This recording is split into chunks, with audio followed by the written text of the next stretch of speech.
Hello listener and viewers, welcome back. मैं विशाल कुमार। इस बार हम जानने वाले हैं मेल रिप्रोडक्टिव सिस्टम के डिजीज और डिसऑर्डर, यानी कि क्या क्या बीमारियां होती है मेल रिप्रोडक्शन में, है ना। यानी कि मेल रिप्रोडक्टिव सिस्टम में, किस तंत्र में, किस सिस्टम में, हम लोगों में, यानी कि नर में, यानी कि मेल में क्या क्या बीमारियां होती है रिप्रोडक्टिव सिस्टम के अकॉर्डिंग, वो हम लोग जानेंगे। लगभग 8 प्रकार के डिजीज और डिसऑर्डर आपको क्या होते हैं जनरली देखा जाता है मेल रिप्रोडक्टिव सिस्टम में। यहाँ पर जनरली 8 ही प्रकार का लिखा हुआ है ना। चलिए हम लोग समझते हैं। पहला जो है बीपीएच है। बीपीएच का मतलब होता है बिनाइन प्रोस्टैटिक हाइपरट्रॉफी। सेकेंड है आपको प्रोस्टैटिक कैंसर है। तीसरा है इम्पोटेंसी। चौथा स्टेरिलिटी है। पांचवा इंग्विनल हर्निया है। छठा है ADAM androgen deficiency in aging males है। 7 है क्रिप्टोचिडिज्म। और आपको लास्ट जो है आपको ज़्यादा जानते होंगे एट आपको हाइड्रोसील। चलते बढ़ते हैं आगे। पहला बीमारी है ना, पहला बीमारी है आपको क्या है, बीपीएच, बिनाइन प्रोस्टैटिक हाइपरट्रॉफी है। बिनाइन प्रोस्टैटिक हाइपरट्रॉफी में क्या होता है, सबसे पहले तो इसमें प्रोस्टैट ग्लैंड जो है उसका आकार जो है काफ़ी ज़्यादा बढ़ जाता है। क्या हो जाता है, आकार इसका काफ़ी ज़्यादा बढ़ जाता है। किस में होता है यह, छोटी चाइल्डहुड में होता है, यंग में होता है, या ओल्ड स्टेज में होता है। तो यह जो बीमारी है ओल्ड स्टेज में ज़्यादातर देखने को मिलता है। ओके, इसमें अगर देखा जाए तो जनरली जो यूरेथ्रा जो होता है, यूरेथ्रा क्या होता है, यूरिनरी ब्लड से एक ट्यूब बाहर की ओर निकलता है ना। तो डैट इज वो यूरेथ्रा होता है। मेल में आपको यूरेथ्रा जनरली 20 सेंटीमीटर का होता है, जनरली पेनिस के थ्रू होते हुए बाहर निकलता है ना।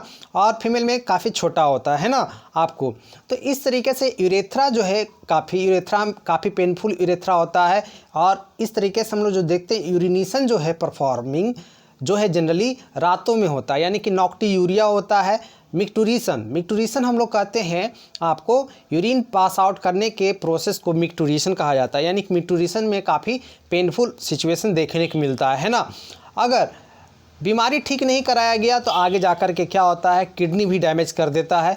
इस बीमारी को हम लोग कहते हैं बीपीएच, यानी कि बिनाइन प्रोस्टैटिक हाइपरट्रॉफी के नाम से हम लोग जानते हैं। दूसरा है आपको प्रोस्टैटिक कैंसर। क्या भी प्रोस्टेट ग्लैंड से रिलेटेड है, यह भी प्रोस्टैटिक कैंसर है ना। यह जनरली मैलिग्नेंट है। मैलिग्नेंट का मतलब इसमें जनरली 2 से 3% लोग आपको डेड हो जाते हैं ना, मैलिग्नेंट फॉर्म में। तो 2 से 3% जो भी आपको है जनरली वो डेड हो जाते हैं। तो इसमें आखिर करना क्या पड़ता है, जनरली हम लोग समझते हैं इसमें क्या होता है, जो टेस्टोस्टेरोन है उसी के कारण आपको ज़्यादा यह प्रॉब्लम करता है ना, प्रोस्टेट ग्लैंड। तो इसमें क्या होता है, प्रोस्टेट ग्लैंड है, प्रोस्टेट ग्लैंड जो देखते हैं आपको बिनाइन नहीं मैलिग्नेंट फॉर्म में इसमें टेस्टिस क्या कर रहा होता है कि टेस्टोस्टेरोन को लेवल बढ़ा रहा होता है, जिसके कारण प्रोस्टेट पर प्रभाव पड़ता है ना। इसीलिए टेस्टिस को क्या कर दिया जाता है, काट दिया जाता है, कट कर दिया जाता है, कट करके बाहर निकाल दिया जाता है ना। तो इस तरीके से टेस्टिस को बाहर निकाल दिया जाता है। तो ये जो कैंसर होता है आपको लास्ट टर्मिनल स्टेज वाला होता है, इसीलिए मैलिग्नेंट के नाम से जाना जाता है। ओके, यह जो बीमारी है, अब बीमारी काफ़ी टर्मिनल है, इसमें काफ़ी डेथ होता ही है, मैं बताया ही हूँ, है ना। चलते आगे बढ़ते। तीसरा है इम्पोटेंसी बीमारी जो है, इम्पोटेंसी वेन आपका जो है हम लोग का है, जब पेनिस जो है ना, इस बीमारी में जिनको ये बीमारियां होती है जनरली, इस बीमारी में क्या होता है, पेनिस हम लोग कहते हैं आगे जो रॉड लाइक स्ट्रक्चर से है, जिसके थ्रू कॉपुलेशन प्रोसेस यानी कि सेक्सुअल इंटरकॉर्स प्रोसेस संभवित होती है, यानी कि संभव होती है, उसे क्या कहा जाता है, पेनिस कहा जाता है ना। तो पेनिस आपको रॉड लाइक स्ट्रक्चर है। तो ये पेनिस जो है आपको सेक्सुअल इंटरकॉर्स के टाइमिंग में यह क्या होता है, आपको इरेक्ट नहीं होता है, यानी कि सीधा नहीं हो पाता है। तो क्या होता है, पूरा का पूरा सेक्सुअल इंटरकॉर्स टाइमिंग में ये इरेक्ट नहीं हो पाता है। तो इस सिचुएशंस को क्या कहते हैं, डैट इज़ क्या, इम्पोटेंसी। इरेक्ट तभी होता है पेनिस, तब उसमें ब्लड भरता है, ब्लड फिलअप होता है ना। तो इसमें ब्लड फिलअप होता ही नहीं है। इस बीमारी में आखिर क्या होता है जो जानिए। इसमें बहुत सारे साइकोलॉजिकल फैक्टर से गुजरना पड़ता है। साइकोलॉजिकल फैक्टर भी इनके क्या है, ये अफेक्ट करता है ना। और जनरली ये बीमारी आखिर क्यों होता है ना, तो न्यूरो इंडोक्राइन डिसऑर्डर्स देखने को मिलेगा, है ना। तब भी ये आपको होगा, न्यूरो इंडोक्राइन अगर भी से रिलेटेड है तब यह बीमारी देखने को मिलता है, इम्पोटेंसी, है ना। वैस्कुलर डिसऑर्डर है तब भी, सिफिलिस, ये सब बीमारी के कारण आपको साइड इफेक्ट दे जाता है कौन, इम्पोटेंसी। ओके, तो ये है इम्पोटेंसी, यानी कि आपको पेनिस का क्या होना, इरेक्ट नहीं होना, दैट इज क्या है, इम्पोटेंसी। चौथा क्या, sterility. What is sterility? Sterility वो बीमारी है जिसमें स्टेराइल देखने को मिलता है, बांझ देखने को मिलता है ना, जिसमें क्या है कि स्पर्म्स जो है मेल को हम लोग देखते हैं, जो स्पर्म्स है, जो मेल का जो स्पर्म्स है वो फीमेल के ओवा को आपको क्या नहीं कर पाते हैं, डैट इज इस तरीके से सेकेंडरी oocyte को फ्यूजन, आपको क्या होता है, फ्यूजन होता है सेकेंडरी oocyte में, है ना जनरली, तो आपको वो क्या कर पाते हैं, फ्यूज नहीं कर पाते। फ्यूज नहीं कर पाने के कारण आपको उस सिचुएशंस को क्या कहा जाता है, डैट इज स्टेरिलिटी कहा जाता है, बांझ कहा जाता है। ठीक है, पाँचवा हम लोग बढ़ते हैं आगे, जो बढ़ते हैं इन्ग्विनल हर्निया। इन्ग्विनल हर्निया क्या है, जब ये फीटस स्टेज होता है तो 7वें मंथ क्या होता है, इन्ग्विनल कैनाल से नीचे की ओर स्क्रॉटम में आपका टेस्टिस फॉल डाउन होता है, यानी कि गिरता है।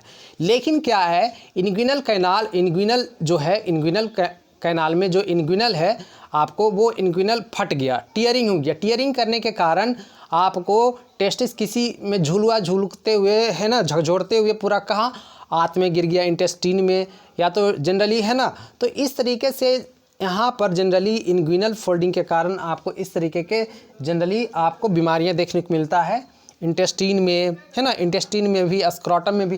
तो इस तरीके से इस बीमारी को कहते हैं इन्ग्विनल हर्निया के नाम से जाना जाता है।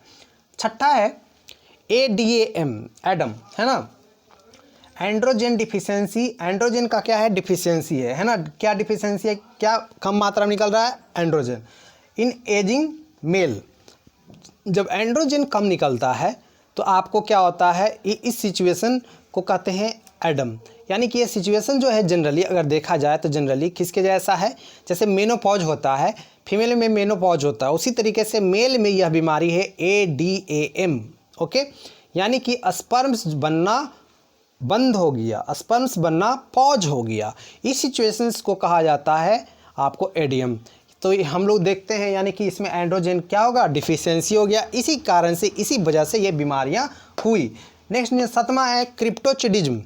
क्रिप्टो मतलब होता है ये हिडन, ऑर्किड मतलब होता है ये टेस्टिस, है ना। क्रिप्टोचिडिज्म का मतलब हुआ छिप गया, यानी कि 7वां महीना जो है, 7वां महीना में आपको नीचे की ओर टेस्टिस गिरा ही नहीं स्क्रॉटम में, है ना, तो फीटल में। तो ये 7वें महीने में ऐसा हुआ कि गिरा ही नहीं स्क्रॉटम में क्या, आपको डैट इज टेस्टिस। तो इस बीमारी को कहा जाता है क्रिप्टोचिडिज्म। ये सब जनरली आपको अगर ऐसा हुआ होगा तो आपको देखेंगे पार्चुरेशन के बाद, है ना, बेबी बर्थिंग के बाद, यानी कि डिलीवरी के बाद अगर ऐसा सिचुएशन होगा तो टेस्टिस में आपको स्क्रॉटम में टेस्टिस नहीं पाया जाएगा, तो उस बीमारी को कहेंगे क्रिप्टोचिडिज्म, जिसके कारण आपको क्या होगा, टेस्टोस्टेरोन बनेगा नहीं, आपको जो भी है तो सीमेन बन नहीं पाएगा। इस बीमारी को क्रिप्टोचिडिज्म कहा जाता है। ओके, 8 है हाइड्रोसील। हाइड्रोसील बीमारी में क्या होता है, आपको स्क्रॉटम में जनरली जो बैग लाइक स्ट्रक्चर है एब्डोमिनल कैविटी के नीचे, उसमें क्या है, फ्लूइड भर जाता है, काफ़ी ज़्यादा वाटरी सब्सटेंस भरने के कारण यह जो बीमारी होती है उसे ही हाइड्रोसील कहा जाता है। ओके, इससे निदान कैसे पाएंगे, जनरली क्या किया जाता है, जनरली आपको वाटर को बाहर निकाल लिया जाता है ना, तो इस बीमारी को निदान किया जाता है ना।